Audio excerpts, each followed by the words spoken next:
বালিকাকে ছাত্রীকে যেভাবে অত্যাচার করেছে, আমরা আগামী দিনে রামনগরেও মহিলা সমাবেশ করে ছাঁটা মিছিল করার সিদ্ধান্ত নিয়েছি। আমাদের রাজ্য সভাপতি আমাদের ধর্ণা মঞ্চের শেষ দিনে আমাদের উপস্থিতিতে ঘোষণা করেছেন 18 তারিখ থেকে 1 তারিখে দফা 1 দাবি 1 মমতার পদত্যাগ স্বাক্ষর সংগ্রহ করতে হবে।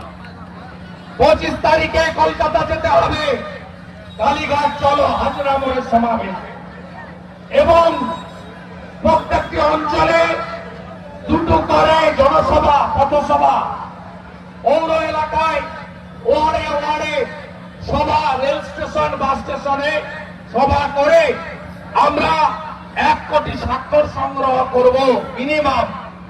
তারপরে কলকাতাতে লক্ষ্মী পুজোর পরে বড় সমাবেশ করে আমরা রাজ্যপালের কাছে তা তুলে দেব। দুর্গাপূজা আমাদের মমতা ব্যানার্জির কথায় উৎসব সাংস্কৃতিক অনুষ্ঠান নয়, আমরা সনাতনী। দুর্গাপূজা আমাদের হয় পঞ্জিকা এবং শাস্ত্র মতে। 2 তারিখে মহালয়া, মাতৃপক্ষের সূচনা। 9 তারিখে মহাষষ্ঠী, মায়ের বোধন। সপ্তমী, অষ্টমী, নবমী, দশমী 3 দিন পড়েছে এবারে, এবং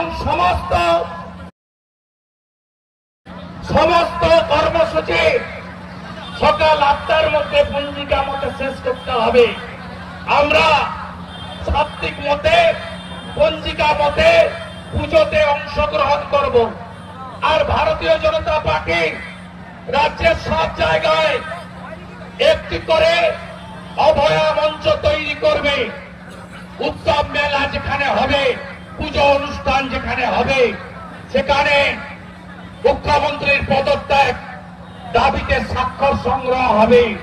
এবং আমার মাতৃশক্তি অষ্টমীর দিন নিজের পরিবারের জন্য যেমন প্রার্থনা করবেন, আমাদের বোন ডাক্তার বোনের বিদায়ী আত্মা যাতে অমরত্ব পায়, উৎসব সেদিনই হবে যেদিন অভয়ার উপরে অত্যাচার করারা এবং প্রমাণ লোপাট করারা ফাঁসিতে ঝুলবে, সেদিনই প্রকৃত উৎসব পালন হবে।